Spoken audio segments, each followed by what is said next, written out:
நெறைய வீடு பத்தின கமெண்ட்ஸ் வந்து நமக்கு வருது. அதாவது வீடு கட்டியிருக்கேன், வீடு தளம் வரைக்கும் போட்டுட்டேன், பாதியிலேயே நின்னுடுது. அதுக்கு மேல என்னால வீட எழுப்ப முடியல. பேஸ்மெண்ட் லெவல்ல வீடு அப்படியே நிக்குது. கிட்டத்தட்ட 5, 6 வருஷம் ஆகுது. பணம் வந்தாலும் அந்த வீட வந்து என்னால கட்ட முடியல. இதற்கு செய்வினை கோளாறு ஏதாவது? வீடு கட்டுறதுக்குள்ள போதும் போது நான் எதனா ஒரு அடி நடக்கிற வேலை செய்கிறவங்க இன்சிடென்ட் நடந்துக்கிட்டே இருக்கும். அது நிறைய பேர் கவனிச்சிருக்க மாட்டாங்க. நான் சொல்கிறது அனைத்தும் துல்லியமாக பார்த்தீங்கன்னா உண்மையாக இருக்கும். ஆமாம், வேலை செய்கிறவங்க அடி மேலே அடி விழும். வேலைக்காரன் வரவே மாட்டான், வேலைக்காரனே வர மாட்டான்.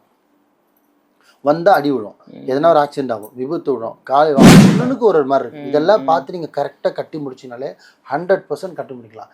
ஏதோ ஏனோ தோணோ வாங்கணும், ஏனோ தோணோ கட்டணும் தான் கட்ட. இது ஒன்றாலும் வரமுன்னு காப்பு மாதிரி நீங்கள் பண்ணிவிடுங்க. இல்லை குருஜி இது மாதிரி வந்துருச்சு, இப்போ நான் என்ன பண்ணணும், அதுக்கான சொல்யூஷன் என்னால் முடிஞ்சாலும் நான் ஹெல்ப் பண்ணுறேன். பட் எது பண்ணணும் கேர்ஃபுல்லாக பண்ணுங்கள்.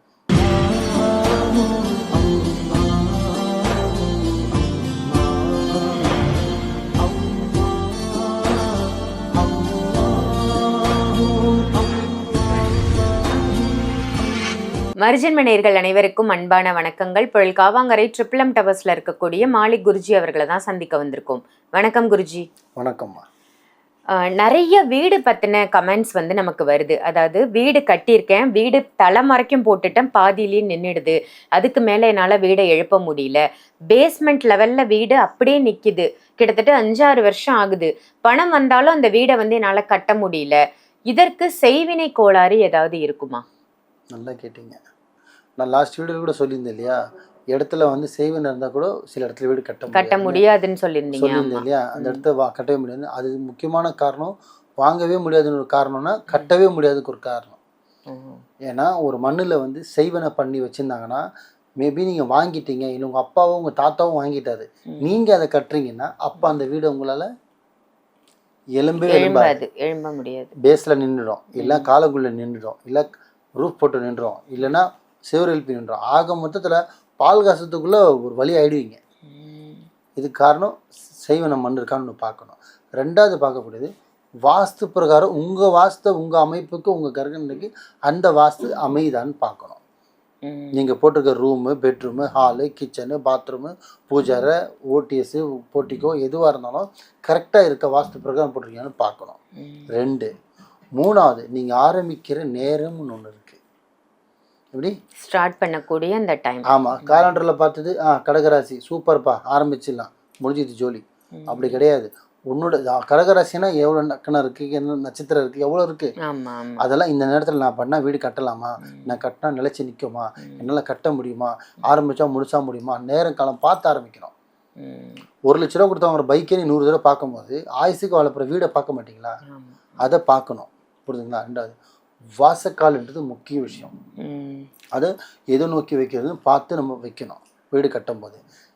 இதெல்லாம் நடக்குதா. இதுக்கெல்லாம் முக்கியமான ஒரு விஷயம் பார்த்திங்கன்னா, நம்ம வீடு கட்டுறதுக்கு முன்னாடி பூஜைன்னு ஒன்று போடுறோம் பார்த்தீங்களா, மனப்பூஜை. அது வந்து பார்த்திங்கன்னா ஹிந்துவாலாக இருந்தால் ஹிந்து சமர்ப்படி போடணும், கிறிஸ்தவராக இருந்தால் கிறிஸ்தவோட அமைப்பு படி போடணும், இஸ்லாத்தாலாக இருந்தால் அதோட அமைப்பு படி போடணும்.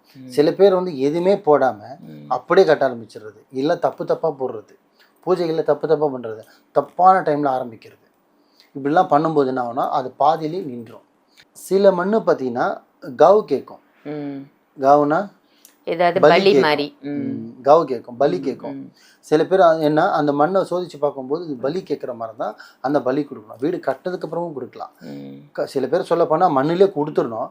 சில பேர் பூமி பூஜை போடும்போது கொடுக்க மாட்டாங்க. என்ன பண்ணுவாங்கன்னா சில மண்ணு கேட்கும். இல்லைன்னா வீடு கட்டுறதுக்குள்ளே போதும் நான் எதனா ஒரு அடி நடக்கிற வேலை செய்கிறவங்க இன்சிடென்ட் நடந்துக்கிட்டே இருக்கும். அது நிறைய பேர் கவனிச்சிருக்க மாட்டாங்க. நான் சொல்கிறது அனைத்தும் துல்லியமாக பார்த்தீங்கன்னா உண்மையாக இருக்கும். ஆமாம், வேலை செய்கிறவங்க அடி மேலே அடி விழும், வேலைக்காரன் வரவே மாட்டான், வேலைக்காரனே வர மாட்டான். வந்தால் அடி விழும், எதனா ஒரு ஆக்சிடென்ட் ஆகும், விபத்து விடும், காலை ஆக்சிடென்ட் ஆகும், ஷாக் அடிக்கும், எதனா ஒரு விபத்து நடக்கும், உங்கள் வீடு கட்டியே முடியாது. ஸோ அதுக்கு என்னென்னு பார்த்தீங்கன்னா அந்த பலி மாதிரி என்ன கேட்டால் அதுக்கான பலி நீங்கள் கொடுத்துடணும். ஆடோ கோழியோ அது கொடுக்கணும். இது ஒன்று. ஸோ இவ்வளோ விஷயமும் நீங்கள் பார்க்கணும். ஃபஸ்ட்டு வாஸ்து பார்க்கணும், மண் சரியாக இருக்கான்னு பார்க்கணும், டைம் ஆரம்பிக்குது கரெக்டான டைமில் ஆரம்பிக்கணும், அது மண்ணில் செய்வன இருக்கான்னு பார்க்கணும், அதுக்கு பலி எதனான்னு கேட்குதா பார்க்கணும், கரெக்டான டைமில் ஆரம்பிக்கணும், கரெக்டான டைமில் காலங்கூலி எடுக்கணும், கரெக்டான அளவு இருக்குது, வாஸ்து இருக்குது, இதெல்லாம் பார்க்கணும். இதுக்கான உங்களோட அமைப்புக்கு நான் வைக்கிற அமைப்பு சரியாக இருக்கா அப்படின்னு பார்க்கணும். புரியுதுங்களா? இவ்வளவும் பார்த்து தான் நீ கட்டவே ஆரம்பிக்கணும். தளம் போடும்போது ஒரு பூஜை இருக்குது, காலங்கூலிக்கு ஒரு பூஜை இருக்குது, தளத்துக்கு ஒரு பூஜை இருக்குது, உள்ள வாசக்கால் வைக்கிறதுக்கு ஒரு பூஜை இருக்குது. இது வந்து ஹிந்து சமுதாயம். ஸோ ஒன்றுக்கு ஒரு மாதிரி இருக்குது. இதெல்லாம் பார்த்து நீங்கள் கரெக்டாக கட்டி முடிச்சினாலே 100% கட்டி முடிக்கலாம். ஏதோ ஏனோ தோணோ வாங்கணும், ஏனோ தோணோ கட்டணும் தான் கட்டவே முடியாது. திருப்பியும் சொல்கிறேன், 50,000 ரூபாய் கொடுத்து வாங்குற ஒரு பைக்கு 10,000 கொடுத்து 1000 ரூபா கொடுத்து வாங்குற ஒரு ஷர்ட்டையே 100 தடவை போடுறோம். ஒரு புடவையே 100 புடவை வாங்கி பார்த்தா ஒரு லேடிஸு ஒரு புடவை வாங்கி 20 புடவை 30 புடவை பார்த்தா ஒரு புடவை செலக்ட் பண்ணுறாங்க. ஆனால் வீடு கட்டுறதுல பாருங்கள் ஒரே விஷயத்தில் முடிச்சிச்சு. அப்படி கிடையாது. சூஸிங் பண்ணி கரெக்டான ஆளை செலக்ட் பண்ணி கரெக்டான நேரம் காலம்லாம் பார்த்து கரெக்டான ஆரம்பிச்சிங்கன்னா நல்லபடியாக கட்டி முடிக்கலாம். முக்கியமானது மக்களுக்கு ஒன்று சொல்கிறேன், ஒரு வீடு கட்ட ஆரம்பித்து ஃபுல்லாக முடிச்சிருவேன், என்கிட்ட பணம் இருக்குன்னா வீடு கட்டுங்க.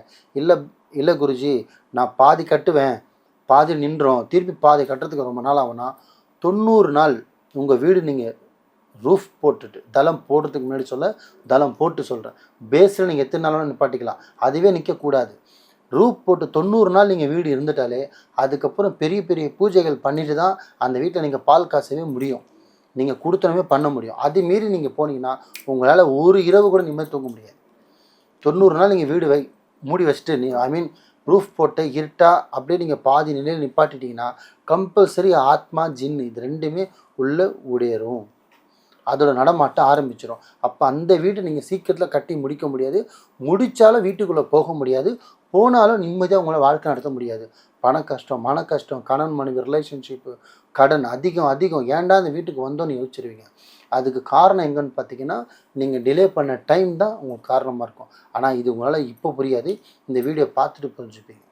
தெளிவாக சொல்கிறேன், வீடு கட்டினா முழுசாக கட்டினோம், பாதியில் நிப்பாட்டி 5 நாள் 10 நாள் 20 நாள் நிற்கலாம், ஏன் 30-40 நாள் கூட நிற்கலாம், ஒரு மாதம் நிற்கலாம். 90 நாளுக்கு மேலே நிற்கிற மாதிரி இருந்தால் ஆரம்பிக்காதீங்க.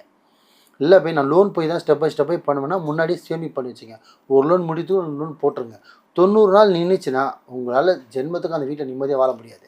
அதுக்கப்புறம் அப்படி மீறியும் இல்லை பை நிறைய நாள் நின்றுச்சு பை நான் வீடு கட்டணுமேனா அதுக்கு சில வேலைப்பாடு பண்ணி இப்போ என்கிட்ட வரீங்கன்னா சில வேலைப்பாடு பண்ணி நான் புதைச்சி பண்ணி கொடுப்பேன். அந்த இடத்துல நீங்கள் வீடு கட்டலாம். அதே மாதிரி தான் இடம் பொருள் வாங்கவே முடியல, இடத்த வாங்கிட்ட வீடு கட்டவே முடியலனா அதுக்குமே சில பொருள் புதைச்சி நம்ம வீடு கட்ட ஆரம்பிக்கலாம். ஸோ எது வேணாலும் வரமுன்னு காப்பு மாதிரி நீங்கள் பண்ணிவிடுங்க. இல்லை குருஜி இது மாதிரி வந்துருச்சு, இப்போ நான் என்ன பண்ணணும், அதுக்கான சொல்யூஷன் என்னால் முடிஞ்சாலும் நான் ஹெல்ப் பண்ணுறேன்.